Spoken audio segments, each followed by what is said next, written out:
Fear not. Welcome to day 32. Our lesson is taken from Job 11, verse 13 to 15.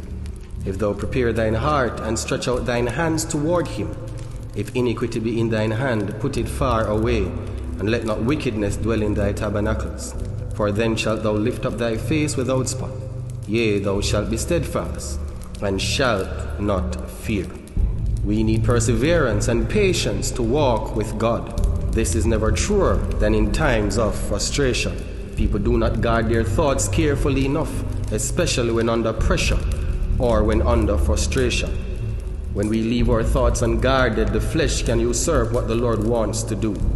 We therefore need a genuine respect for cause and effect as a necessary condition for turning frustration into impartation. Cause always belongs to God. The effect is always whatever is released through the Son of God. Frustration is sent to change us.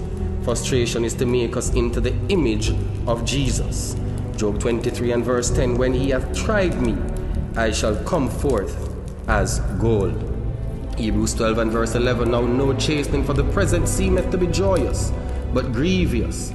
Nevertheless afterward it yieldeth the peaceable fruit of righteousness unto them which are exercised thereby. What of James 1 verses 4 to 8?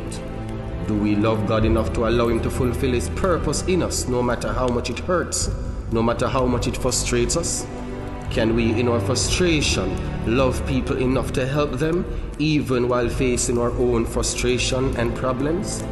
Do we love God enough to fulfill the mandate of becoming his servant and allowing ourselves to be treated like servants?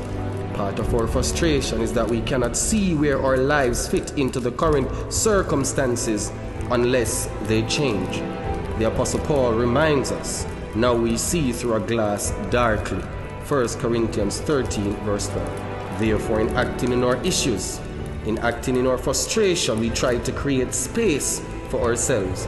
We want to assure us that the significant test in frustration, the significant test in a crisis, is to determine whether we shall sacrifice what is close to our own heart in order to serve God. When Abraham was told to offer up Isaac, it was a major test of his obedience, Genesis 22. His response, he went believing that God would provide for himself the lamb for a burnt offering, Genesis 22 and verse 8. Abraham had the knife in his hand, ready to kill what was most dear to him, before the Lord stopped him, Genesis 22, 15 to 18. One of the lessons for us in times of frustration, in times of a crisis, is that we must let go and let God. Isaac was not the cause of Abraham's prophetic inheritance to be fulfilled. He was the effect. The cause to fulfill the prophecy over Abraham was only ever going to be God himself.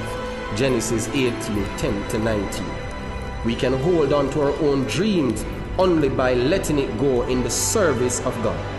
His promise, his goodness are the cause of our fulfillment, not our desire to take hold of the promise and make it work.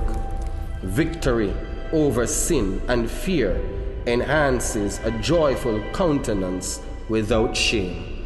Join us again tomorrow as we continue in our series, Fear Not. God bless you.